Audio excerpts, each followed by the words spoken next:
السلام عليكم ورحمة الله وبركاته. بسم الله الرحمن الرحيم. الحمد لله رب العالمين. اللهم صل وسلم وبارك على رسولك سيدنا محمد صلاة تحسن الأخلاق وتيسر الأرزاق وتدفع المشاق وعلى آله وصحبه وسلم. ബഹുമാനം നിറഞ്ഞ വിശ്വാസികളെ, സ്നേഹം നിറഞ്ഞ സഹോദരീ സഹോദരന്മാരെ, അഷ്റഫുൽ ഖൽക്കായി അല്ലാഹു സുബ്ഹാനഹു വ തആല സൃഷ്ടിച്ച മുത്തുനബി സ്വല്ലല്ലാഹു അലൈഹി വസല്ലമ തങ്ങൾ ജീവിച്ച് വളർന്നു വരുന്ന സാഹചര്യത്തിൽ മക്കയിൽ ജാഹിലിയത്തിലുണ്ടായിരുന്ന വേണ്ടാത്തരങ്ങളിലോ അതിൻ്റെ ജീർണതകളിലൊന്നും അകപ്പെട്ടു പോവാതെ ജാഹിലിയത്തിൻ്റെ എല്ലാ മ്ലേച്ഛതകളിൽ നിന്നും ജീർണതകളിൽ നിന്നും സുരക്ഷിതരായാണ് അഷ്റഫുൽ ഖൽഖ് സ്വല്ലല്ലാഹു അലൈഹി വസല്ലമ തങ്ങൾ വളർന്നു വരുന്നത്.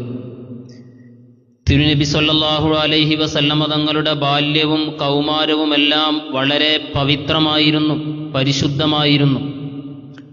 ജാഹിലിയ കാലത്തുണ്ടായ വേണ്ടാത്തരങ്ങളിലേക്കോ വൃത്തുകേടുകളിലേക്കോ തോന്നിവാസങ്ങളിലേക്കോ അള്ളാഹുവിൻ്റെ ഹബീബ് പോവുകയോ അത്തരം എന്തെങ്കിലും ഒരു കാര്യം ചെയ്യാൻ ആരംഭ നബി കരീം സല്ലല്ലാഹു അലൈഹി വസല്ലമ തങ്ങൾ താൽപ്പര്യപ്പെടുകയോ ചെയ്തിട്ടില്ല. അഷ്റഫുൽ ഖൽഖ് സല്ലല്ലാഹു അലൈഹി വസല്ലമ തങ്ങൾ വലുതായതിന് ശേഷം, നുബൂവത്ത് ലഭിച്ചതിൻ്റെ ശേഷം കുട്ടിക്കാലത്തുണ്ടായ പല സംഭവങ്ങളും വിവരിച്ചത് ഹദീസിൻ്റെ ചരിത്രത്തിൻ്റെ ഗ്രന്ഥങ്ങളിൽ കാണാം. അവിടെ നിന്നൊരിക്കൽ പറഞ്ഞത്, മാ ഹമംതു ബിശൈഇം മിമ്മാ ഹമ്മ ബിഹിൽ ജാഹിലിയ. ജാഹിലിയ കാലത്തുണ്ടായ ആളുകൾ ആഗ്രഹിച്ചതുപോലെ എന്തെങ്കിലും വേണ്ടാത്ത കാര്യങ്ങൾ ചെയ്യാൻ ഒരിക്കൽ പോലും ഞാൻ ആഗ്രഹിച്ചിട്ടില്ല. എൻ്റെ ജീവിതത്തിൽ അത്തരം ഒരു വിഷയത്തിലേക്ക് പോയിട്ടില്ല, 2 തവണയല്ലാതെ. ഞാൻ കുട്ടിയായിരിക്കുന്ന സമയത്ത് 2 തവണകളിൽ എൻ്റെ ജീവിതത്തിൽ നിന്ന് അത്തരം ഒരു ചിന്ത വന്നിട്ടുണ്ട്. അവിടെ നിന്ന് വിവരിക്കുന്നു, ഞാനൊരിക്കൽ ചെറിയ കുട്ടിയായിരിക്കുന്ന സമയത്ത് എൻ്റെ കൂട്ടുകാരനോടൊന്നിച്ച് മലമുകളിൽ നിന്ന് ആടിനെ മേച്ചുകൊണ്ടിരിക്കുന്ന സമയം ഞാൻ എൻ്റെ കൂടെയുള്ളവനോട് പറഞ്ഞു, എൻ്റെ ആടിനെ കൂടി നീ നോക്കണം.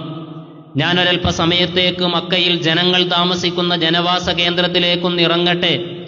അവിടെയുള്ള ആളുകൾ രാത്രിയിൽ ഉറങ്ങാതെ നേരം പുലരുന്നതുവരെ രാക്കഥ പറഞ്ഞിരിക്കുന്ന ഒരു സമ്പ്രദായം അവർക്കുണ്ടായിരുന്നു. ഞാൻ അവരുടെ കഥയിലൊന്ന് കൂടട്ടെ, ആ രാക്കഥയൊന്ന് കേൾക്കട്ടെ എന്ന് പറഞ്ഞുകൊണ്ട് അഷ്റഫുൽ ഖൽഖ് സ്വല്ലല്ലാഹു അലൈഹി വസല്ലമ തങ്ങൾ കുട്ടിയായിരിക്കുന്ന സമയം തൻ്റെ കൂട്ടുകാരനെ, തൻ്റെ ആടിനെ ഏൽപ്പിച്ചുകൊണ്ട് മക്കയിലെ ജനങ്ങൾ താമസിക്കുന്ന സ്ഥലത്തേക്ക് ഇറങ്ങി വരികയാണ്. അന്ന് രാത്രി ഇറങ്ങി വന്നു നോക്കുമ്പോൾ പാട്ട് കേൾക്കുകയാണ്. ദഫിൻ്റെ ശബ്ദമുണ്ട്, വൈദ്യോപകരണങ്ങളുടെ ശബ്ദം കേൾക്കുന്നുണ്ട്. അവിടെ നിന്ന് അന്വേഷിച്ചു, എന്താണിവിടെ? ആരോ പറഞ്ഞു, ഒരു വീട്ടിൽ കല്യാണം നടക്കുകയാണ്. ആ വീട്ടിൽ നിന്നാണ് പാട്ടുകളും മറ്റും ശബ്ദങ്ങൾ കേൾക്കുന്നത്. അഷ്റഫുൽ ഖൽഖ് സ്വല്ലല്ലാഹു അലൈഹി വസല്ലമ തങ്ങൾ പിന്നീട് നബിയായതിനു ശേഷം വിവരിക്കുകയാണ്, ആ പറഞ്ഞതേ എൻ്റെ ഓർമ്മയിലുള്ളൂ. ഞാൻ അവിടെ കിടന്നുറങ്ങിപ്പോയി. പിറ്റേ ദിവസം സൂര്യൻ ഉദിച്ച് സൂര്യന്റെ ചൂട് എൻ്റെ ദേഹത്ത് തട്ടിയപ്പോഴാണ് ഞാൻ എൻ്റെ ഉറക്കിൽ നിന്നുണർന്നത്. ആ പാട്ട് കേൾക്കാനോ കേൾക്കുന്ന വീട്ടിലേക്ക് പോവാനോ ആ വാദ്യോപകരണങ്ങൾ ഉപയോഗിച്ചുകൊണ്ട് നടത്തുന്ന പരിപാടി ആസ്വദിക്കാനോ എനിക്ക് അവസരമുണ്ടായിട്ടില്ല.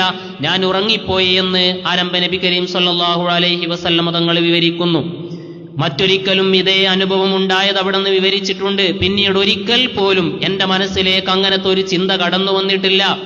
ഞാനത്തരം ഒരു വേണ്ടാത്തതിലേക്കോ തോന്നിവാസങ്ങളിലേക്കോ ഒരു ആസ്വാദന ചിന്തയിലേക്കോ എൻ്റെ മനസ്സ് കടന്നു പോയിട്ടില്ല, ഞാൻ അതിലേക്ക് പോയിട്ടില്ല എന്ന് ആദരവായ നബി കരീം സല്ലല്ലാഹു അലൈഹി വസല്ലമ തങ്ങൾ അവിടുത്തെ കുട്ടിക്കാലത്തെ അനുഭവം വിവരിച്ചത് കാണാം. അള്ളാഹുവിൻ്റെ തിരു ഹബീബായ നബി തങ്ങൾ മക്കയിലേക്ക് വരുന്ന കാലത്ത് മക്കയിലെ അറബികളിലേക്ക് 4000 വർഷങ്ങളായി ഒരു പ്രവാചകൻ വന്നിട്ട്, ഖലീലുല്ലാഹി ഇബ്രാഹിം നബി അലൈഹിസ്സലാമിൻ്റെയും ഇസ്മായിൽ നബി അലൈഹിസ്സലാമിൻ്റെയും ശേഷം അറബികളിലേക്ക് മറ്റൊരു പ്രവാചകരെ അള്ളാഹു നിയോഗിച്ചിട്ടില്ല. ഏതാണ്ട് 4000-ഓളം വർഷമായി അറബികളിലേക്ക് ഒരു പ്രവാചകൻ വന്നിട്ട്. ഭൂമി മണ്ണിലാണെങ്കിലോ റൂഹുല്ലാഹി ഈസാ നബി അലൈഹിസ്സലാമിന് ശേഷം ഒരു റസൂൽ വന്നിട്ടില്ല, ഒരു ദൂതൻ വന്നിട്ടില്ല. ഈസാ നബി അലൈഹിസ്സലാം വന്ന് 600 വർഷങ്ങൾ കഴിഞ്ഞിട്ടാണ് അള്ളാഹുവിൻ്റെ റസൂൽ മക്കയിൽ നബിയായി വരുന്നത്. ഭൂമി മണ്ണിൽ തന്നെ ഒരു പ്രവാചകരില്ലാതെ 600 വർഷകാലം കഴിഞ്ഞ് അറേബ്യൻ ജനതയിലേക്ക് ഒരു പ്രവാചകൻ വന്നിട്ട് 4000 വർഷത്തോളമായി അത്തരം ഒരു സന്ദർഭത്തിലാ അള്ളാഹുവിന്റെ റസൂൽ മക്കയിലേക്ക് വരുന്നത്. മഹാനായ മിഖ്ദാദ് ബിനുൽ അസ്വദ് റളിയല്ലാഹു അൻഹു വിവരിക്കുന്നുണ്ട്, വല്ലാഹ്, അള്ളാഹുവിനെ തന്നെയാണ് സത്യം, ലഖദ് ബഅസല്ലാഹു നബിയഹു അലാ അശദ്ദി ഹാലിൻ ബുഇസ അലൈഹാ നബിയ്യും മിനൽ അംബിയാ. അള്ളാഹു സുബ്ഹാനഹു വ തആല അവന്റെ അമ്പിയാക്കളെയെല്ലാം നിയോഗിച്ചതിൽ വെച്ച് ഏറ്റവും കടുത്ത ഒരവസരത്തിൽ, ഏറ്റവും തോന്നിവാസങ്ങളും ജാഹിലിയത്തും വേണ്ടാത്ത വൃത്തികേടുകളും അതിന്റെ പാരമ്യത്തിലെത്തിയിരിക്കുന്ന ഒരു സന്ദർഭത്തിലാണ് അള്ളാഹുവിന്റെ ഹബീബിനെ നിയോഗിക്കുന്നത് എന്ന്. മായറൗന അന്ന ദീനൻ അഫ്ളല മിൻ ഇബാദത്തിൽ ഔസാൻ, ബിംബത്തെ ആരാധിക്കുന്നതിനേക്കാളും വലിയ ഒരു ദീനില്ല, അതിനേക്കാളും വലിയ ഒന്നില്ല എന്ന് വിശ്വസിക്കുന്ന ഒരു ജനതയിലേക്ക് 4000 വർഷമായി ഒരു പ്രവാചകർ വന്നിട്ടില്ലാത്ത, 600 വർഷമായി ഭൂമി മണ്ണിൽ എവിടെയും ഒരു നബിയില്ലാത്ത അത്തരം ഒരു ജനതയിലേക്ക് അള്ളാഹുവിന്റെ റസൂല് വരുമ്പോ ആരംഭ നബി തങ്ങൾ പറയുന്നത്, ഞാൻ ഒരിക്കൽ പോലും അതിലെ ഒരു ബിംബത്തെയും ആരാധിച്ചിട്ടില്ല, ഒരു ബിംബത്തിന്റെ മുമ്പിലേക്കും ഞാൻ താല്പര്യപൂർവ്വം പോയിട്ടില്ല, എനിക്കതിനോട് എന്റെ ചെറുപ്പം മുതലേ വെറുപ്പായിരുന്നു. മഹദി ഉമ്മു ഐമൻ റളിയല്ലാഹു അൻഹ അവരെ പോറ്റി വളർത്തിയ അവിടുത്തെ പോറ്റുമാതാവ് വിവരിക്കുന്നു, ഒരിക്കൽ അഷ്റഫുൽ ഖൽഖ് സ്വല്ലല്ലാഹു അലൈഹി വസല്ലം തങ്ങളെ അവിടുത്തെ പിതൃവ്യർ അബൂ താലിബ് എന്നവർ നിർബന്ധിപ്പിക്കുകയാണ് ഒരു ബിംബത്തിന്റെ മുമ്പിലേക്ക് പോവാൻ. മഹദി കാര്യം വിവരിക്കുന്നു, കാനത്ത് ബി ബുവാന സ്വനമുൻ, ബുവാന എന്ന പ്രദേശത്ത് ഒരു സ്വനമുണ്ടായിരുന്നു, ഒരു ബിംബം. ബുവാന എന്ന പേരിൽ തന്നെയായിരുന്നു ആ ബിംബവും അറിയപ്പെട്ടിരുന്നത്. വർഷത്തിൽ ഒരു ദിവസം ആ ബിംബത്തിന്റെ മുമ്പിലേക്ക് എല്ലാ ആളുകളും വരും. അബൂ താലിബ് വരും, നേതാവായി ജനങ്ങളെ എല്ലാവരെയും കൊണ്ടുവരും. രാവിലെ മുതൽ വൈകുന്നേരം വരെ ആ ബിംബത്തിന്റെ മുമ്പിൽ വന്നിരിക്കുക അവരുടെ പതിവാണ്. ഒരുപാട് ആരാധനാ കർമ്മങ്ങൾ ആ ബിംബത്തിന്റെ മുമ്പിൽ വെച്ചവർ നടത്താറുണ്ട്. പല ആളുകളും ആ ബിംബത്തിന്റെ മുമ്പിൽ ദൈവത്തിന് വേണ്ടി മുടി കളയാറുണ്ട്.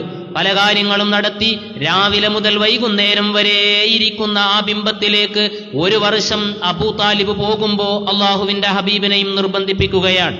നബി തങ്ങൾ പറയുന്നു, ഞാൻ അതിലേക്ക് വരുന്നില്ല എന്ന്. ഒരിക്കലല്ല, മറ്റു പലതവണകളിൽ ബിംബത്തിന്റെ അരികിലേക്ക് ചെല്ലാൻ, ആ ബിംബത്തിന്റെ ആരാധനാ കർമ്മങ്ങൾ നിർവഹിക്കുമ്പോൾ അതിൽ കൂടാൻ അബൂ താലിബ് അടക്കമുള്ളവർ പറയുമ്പോൾ നബി തങ്ങൾ വിസമ്മതിച്ചു മാറി നിൽക്കാറാണ്. അല്ലാഹുവിന്റെ ഹബീബ് നബിയായിട്ടില്ല, റസൂലായിട്ടില്ല, 40 വയസ്സ് വന്ന് ഔദ്യോഗികമായി നബി തങ്ങൾക്ക് നുബുവത്ത് ലഭിച്ചിട്ടില്ല. കുട്ടിക്കാലമാണ്, ചെറിയ പ്രായമാണ്. ആ സമയത്തൊക്കെയും അല്ലാഹുവിന്റെ ഹബീബ് മാറി നിൽക്കാറാണ്. അന്നൊരു വർഷം, അന്ന് അബൂ താലിബ് നിർബന്ധിക്കുമ്പോൾ അള്ളാഹുവിന്റെ റസൂല് മാറി നിൽക്കുന്ന സമയത്ത് അദ്ദേഹം ദേഷ്യപ്പെടുകയാണ്. വല്ലാതെ ദേഷ്യപ്പെട്ടു. നല്ല രീതിയിൽ ദേഷ്യപ്പെട്ടപ്പോ കൂടെയുള്ള കുടുംബക്കാരും അവിടുത്തെ അമ്മാവിമാരും അള്ളാഹുവിന്റെ ഹബീബിനോട് ദേഷ്യപ്പെടുകയാണ് സല്ലല്ലാഹു അലൈഹി വസല്ലം. എന്താ മുഹമ്മദേ ഇങ്ങനെ? സല്ലല്ലാഹു അലൈഹി വസല്ലം, നമ്മുടെ ഈ ദൈവത്തിൽ നിന്നൊക്കെ മാറി നിൽക്കുകയാണോ? ആരാധനാ കർമ്മങ്ങളൊക്കെയും നീ വെടിയുകയാണോ? ഈ ദൈവത്തെയൊക്കെ വെടിഞ്ഞ് നീ എവിടേക്കാണ് ഇനി പോവുക? നമ്മുടെ അംഗസംഖ്യ കൂട്ടേണ്ടത് നമ്മുടെ ബാധ്യതയല്ലേ, നീ അതിൽ കൂടണ്ടേ എന്ന് പിഞ്ചുബാലനായ, പ്രായം തികയാത്ത അഷ്റഫുൽ ഖൽഖ് സ്വല്ലല്ലാഹു അലൈഹി വസല്ലം തങ്ങൾ ചെറിയ കുട്ടിയായിരിക്കുന്ന സമയത്ത് നബി തങ്ങളോട് പറയുമ്പോൾ അള്ളാഹുവിന്റെ റസൂൽ അവരുടെ നിർബന്ധത്തിന് വഴങ്ങി. തന്റെ പോറ്റുപിതാവായ പിതാമഹൻ അബൂ താലിബിന്റെ നിർബന്ധത്തിന് വഴങ്ങിയിട്ട് അള്ളാഹുവിന്റെ ഹബീബ് ഇറങ്ങിത്തിരിക്കുകയാണ് ആ ബിംബത്തിന്റെ അരികിലേക്ക്. ഒരുപാട് സമയം കഴിഞ്ഞാ പിന്നെ തിരിച്ചു വരുന്നത് നബി തങ്ങൾ. തിരിച്ചു വരുന്ന സമയത്ത് നബി തങ്ങളുടെ മുഖമാകെ മാറിയിട്ടുണ്ട്, വിവർണമായിട്ടുണ്ട്. പേടിച്ചരണ്ടവരെ പോലെയാ വരുന്നത്. വന്നുകൊണ്ട് പറയുന്നു, എനിക്കെന്തോ പറ്റിയിരിക്കുന്നു. എന്താ എനിക്ക് പറ്റിയതെന്നറിയില്ല, വല്ല ബാധയും എനിക്കേറ്റോ എന്ന സംശയമുണ്ട്. അവിടുത്തെ അമ്മാവിമാരാസകലം പറയുന്നു, ഇല്ല മുഹമ്മദേ സ്വല്ലല്ലാഹു അലൈഹി വസല്ലം, ശൈത്താനിന്റെ ഒരു ശല്യവും നിനക്കേൽക്കുകയില്ല. അത്രയും പവിത്രമായ ജീവിതമല്ലേ നിന്റേത്, ഇത്രയും ബർക്കത്തുള്ള ജീവിതം ഞങ്ങൾ മറ്റൊരാളിലും കണ്ടിട്ടില്ല, അത്തരമൊന്നും നിനക്ക് വരില്ല. എന്താണ് പറ്റിയത്, നീ കാര്യം പറയൂ എന്ന് അള്ളാഹുവിന്റെ തിരു ഹബീബ് സ്വല്ലല്ലാഹു അലൈഹി വസല്ലം തങ്ങളോട് അവിടുത്തെ കുടുംബക്കാര് ചോദിക്കുമ്പോൾ നബി തങ്ങൾ പറയുന്നത്, നിങ്ങളെല്ലാവരും നിർബന്ധിച്ചതുപോലെ ഞാൻ ആ ബിംബത്തിന്റെ അരികിലേക്ക് ചെന്ന് നോക്കുമ്പോ കുല്ലമാ ദനൗതു മിൻ സ്വനമിൻ മിൻഹാ തമസ്സല ലി റജുലുൻ അബിയം, ഞാൻ ആ ബിംബത്തിന്റെ അരികിലേക്ക് ചെല്ലുമ്പോഴൊക്കെയും എന്റെ മുമ്പിലേക്ക് ഒരു മനുഷ്യരൂപം പ്രത്യക്ഷപ്പെടുകയാണ്. വെളുത്ത ഒരു മനുഷ്യൻ. അദ്ദേഹം വന്ന് അട്ടഹസിക്കുകയാണ്, ആർത്തു വിളിക്കുകയാണ്, യാ മുഹമ്മദ് വറാ ലാ തമസ്സ, മുഹമ്മദേ പിന്നോട്ട് പോകൂ, ഇങ്ങോട്ട് വരരുത്, ഈ ബിംബത്തെ തുടരുത് എന്ന് ഞാൻ ആ ബിംബത്തിന്റെ അരികിലേക്ക് അടുക്കുമ്പോഴൊക്കെയും എന്നോട് പറയുകയാണെന്ന് അഷ്റഫുൽ ഖൽഖ് സ്വല്ലല്ലാഹു അലൈഹി വസല്ലം തങ്ങൾ പറഞ്ഞത് വിവരിച്ചുകൊണ്ട് മഹ്ദി ഉമ്മു ഐമൻ പറയുന്നത്, ഫമാ ദുഇയ റസൂലുള്ളാഹി ഇലാ ഈദിൽ ലഹും, പിന്നീട് മറ്റൊരിക്കലും അവരുടെ ആഘോഷങ്ങളിലേക്ക്, അവരുടെ ആരാധനയുടെ ഭാഗമായി നടക്കുന്ന ഒരാഘോഷങ്ങളിലേക്കും അള്ളാഹുവിന്റെ ഹബീബിനെ ക്ഷണിക്കപ്പെട്ടിട്ടില്ല. നബി തങ്ങൾ അതിലേക്കൊന്നും പോയിട്ടില്ല.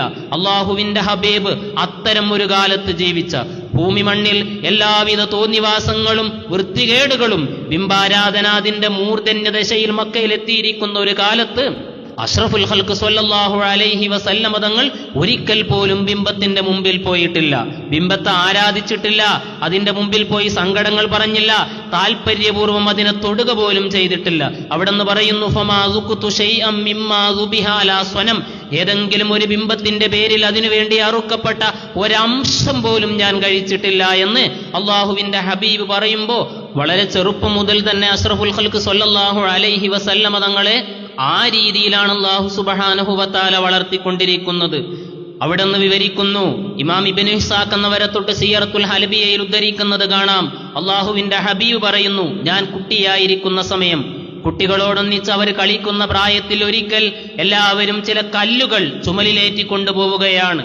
കൊണ്ടുപോകുന്ന സമയത്ത് ശരീരം വേദനിക്കാതിരിക്കാൻ, തലയിൽ ആ കല്ലുകൊണ്ട് വേദന അനുഭവപ്പെടാതിരിക്കാൻ വേണ്ടി പല ആളുകളും അവർ ധരിച്ചിരുന്ന അവരുടെ വസ്ത്രം അയച്ചുകൊണ്ട് തലയിൽ കല്ലിന്റെ അടിയിൽ വെച്ചുകൊണ്ടാണ് കൊണ്ടുപോകുന്നത്. ഞാനും അങ്ങനെയൊന്ന് കൊണ്ടുപോവാൻ നോക്കിയപ്പോൾ ആരോ എന്നെ വിളിക്കുന്നു, ആരോ എന്റെ പിന്നിൽ വന്ന് എന്നെ അടിക്കുന്നു. എനിക്ക് വല്ലാതെ വേദനിച്ചുകൊണ്ട് പറയുന്നത്, യാ മുഹമ്മദ് ശുദ്ധ ഇസാറക്, മുഹമ്മദ് വസ്ത്രം ധരിക്കൂ എന്നാണ് സ്വല്ലല്ലാഹു അലൈഹി വസല്ലം. അവിടുന്ന് കുട്ടിയായിരിക്കുന്ന സമയത്ത് പോലും അവിടുത്തെ ഔറത്ത് വെളിപ്പെടാൻ ഒരവസരം ഒരുക്കാതെ ആ രീതിയിൽ അള്ളാഹുവിന്റെ ഹബീബിനെ അള്ളാഹു വളർത്തുകയാണ്. മറ്റൊരിക്കലും ഇതേ സംഭവം നടന്നത് വിവരിക്കുന്നത് കാണാം. അബൂ താലിബ് സംസം കിണർ ശരിപ്പെടുത്തിക്കൊണ്ടിരിക്കുകയാണ്. സംസം കിണറിന് വന്ന എന്തോ ഒരു അപകടം, അതിന് അറ്റകുറ്റപ്പണി നടത്തിക്കൊണ്ടിരിക്കുന്ന സമയത്ത് അവിടത്തേക്ക് വേണ്ട കല്ലുകൾ കൊണ്ടുപോയി കൊടുക്കുന്നത് മുഹമ്മദാണ് സ്വല്ലല്ലാഹു അലൈഹി വസല്ലം കുട്ടിയായിരിക്കുന്ന സമയം. ആദരവായ നബി കരീം സ്വല്ലല്ലാഹു അലൈഹി വസല്ലം തങ്ങൾ അദ്ദേഹത്തിന്റെ അരികിലേക്ക്, അബൂ താലിബിന്റെ അരികിലേക്ക് കല്ല് കൊണ്ടുപോകുന്ന സമയത്ത് ഒരല്പസമയം കഴിഞ്ഞപ്പോൾ നബി തങ്ങൾ ബോധരഹിതരായി വീണ് കിടക്കുകയാണ്. ബോധം തെളിഞ്ഞതിന് ശേഷം വന്നുകൊണ്ട് അബൂ താലിബ് ചോദിക്കുന്നു, എന്തു പറ്റി? ആരംഭ നബി തങ്ങൾ പറയുന്നു, താനിയാത്തിൻ, എന്റെ അരികിലേക്ക് ഒരാൾ വന്നു. അദ്ദേഹം വന്നുകൊണ്ട് എന്നോട് പറയുന്നത്, മുഹമ്മദേ എന്താണ് ചെയ്യുന്നത്? ശരീരം ഇസ്തത്തിർ, മറക്കൂ, മറപാലിച്ചുകൊണ്ട് വേണം നടക്കാനെന്നാണ്. മറ്റൊന്നും ആയിരുന്നില്ല പിതാവേ, ഞാൻ കല്ല് കൊണ്ടുവരുന്ന സമയത്ത്, എന്റെ ചുമലിൽ കല്ലേറ്റുന്ന സമയത്ത് എന്റെ വസ്ത്രം അയച്ചുകൊണ്ട് തിരികെയാക്കി വെച്ചുകൊണ്ടാണ് ഞാൻ കല്ല് കൊണ്ടുവന്നിരുന്നത്.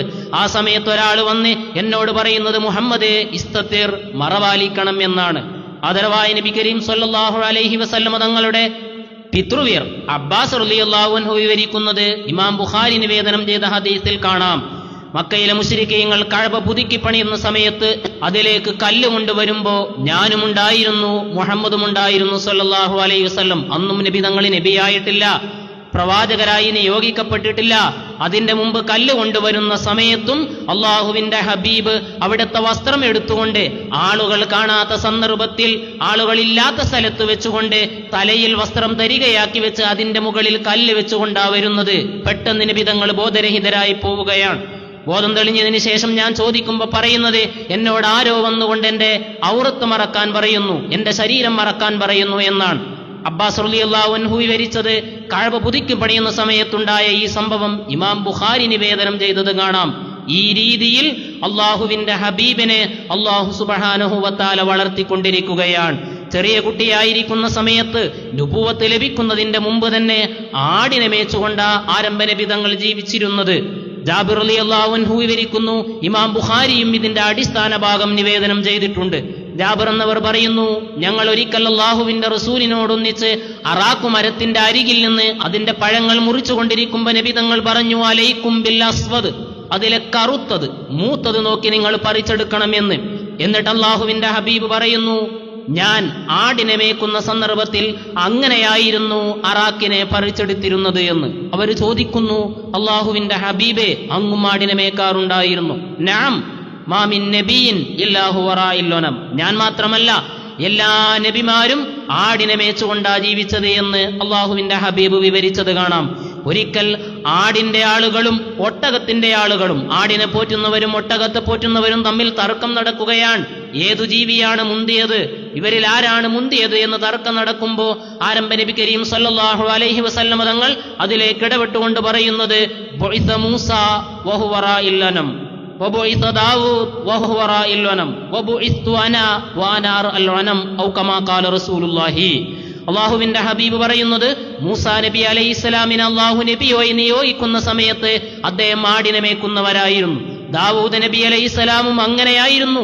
എന്നെയും നബിയായി നിയോഗിക്കപ്പെട്ടിട്ടുണ്ടെങ്കിൽ ഞാനും ആടിനെ മേച്ചുകൊണ്ടാണ് ജീവിച്ചത് എന്ന് ആദരവായ നബി കരീം സല്ലല്ലാഹു അലൈഹി വസല്ലം തങ്ങൾ വിവരിക്കുന്നത് കാണാം. ഒരുപാട് കാര്യങ്ങൾ, ഒരുപാട് നേട്ടങ്ങൾ, ഒരുപാട് ഹിക്മത്തുകൾ പ്രവാചകന്മാർ അവർ ആദ്യകാലത്ത് ആടിനെ മേച്ച് ജീവിച്ചതിന് നമ്മുടെ ഇമാമുകൾ വിവരിച്ചത് കാണാം. അള്ളാഹുവിന്റെ ഹബീബും ആടിനെ മേച്ചതിന് ഒരുപാട് ഹിക്മത്തുകൾ പറഞ്ഞത് കാണാം.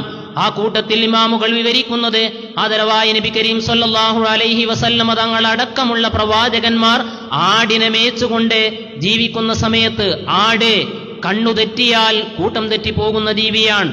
മാറിപ്പോയാൽ ചെന്നായ പിടിക്കാൻ സാധ്യതയുണ്ട്. ഒരു സ്ഥലത്ത് പുല്ല് മേഞ്ഞു തിന്നു കഴിഞ്ഞാൽ മറ്റൊരു സ്ഥലത്തേക്ക് മാറ്റേണ്ടതുണ്ട്. ജീവികളുടെ കൂട്ടത്തിൽ നിന്ന് ഏറ്റവും പ്രയാസമാണ് ആടിനെ മെരുക്കിയെടുത്ത് പോറ്റുന്നത്. അങ്ങനെ പോറ്റി വളർത്തിയിട്ട് മനുഷ്യന്മാരെ പോറ്റാൻ, അവരെ നന്മയിലേക്ക് നയിക്കാൻ, വേണ്ടാത്തതിലേക്ക് പോകുമ്പോൾ അവരതിൽ നിന്ന് തടയാൻ അള്ളാഹുവിന്റെ പ്രവാചകരടക്കമുള്ള സകല പ്രവാചകന്മാർക്കും അള്ളാഹു വഴിയൊരുക്കുകയാണ് നുബുവത്തിന്റെ മുമ്പ് തന്നെ ആടിനെ മേച്ച് ജീവിപ്പിച്ചുകൊണ്ട് എന്ന് നമ്മുടെ ഇമാമുകൾ വിവരിച്ചത് കാണാം. അഷ്റഫുൽ ഖൽഖ് സ്വല്ലല്ലാഹു അലൈഹി വസല്ലം തങ്ങളും ആദ്യകാലത്ത് അങ്ങനെ തന്നെയായിരുന്നു ജീവിച്ചിരുന്നത്. എന്നാൽ അവർക്കിടയിലുണ്ടായിരുന്ന വേണ്ടാത്ത ഒന്നിലേക്കും, തോന്നിവാസങ്ങളിലേക്കോ വൃത്തികേടുകളിലേക്കോ ബിംബാരാധനയിലേക്കോ കള്ളുകുടിയിലേക്കോ മദ്യപാനത്തിലേക്കോ വേണ്ടാത്ത വാദ്യോപകരണങ്ങൾ ഉപയോഗിക്കുന്നതിലേക്കോ ഒന്നിലേക്കും പോവാതെ ഏറ്റവും ശുദ്ധമായ പ്രകൃതിയിൽ ഏറ്റവും സംശുദ്ധമായ ജീവിതം നയിച്ചുകൊണ്ട് ആരാലും വാഴ്ത്തപ്പെടുന്നവരായി, എല്ലാവരാലും പുകഴ്ത്തപ്പെടുന്നവരായി, എല്ലാവരും വിശ്വസിക്കുന്നയാളായി അൽ അമീൻ എന്ന പേര് കേട്ടുകൊണ്ട് വാക്കു പറഞ്ഞാൽ അത് അവസാനത്തെ വാക്കാണ്.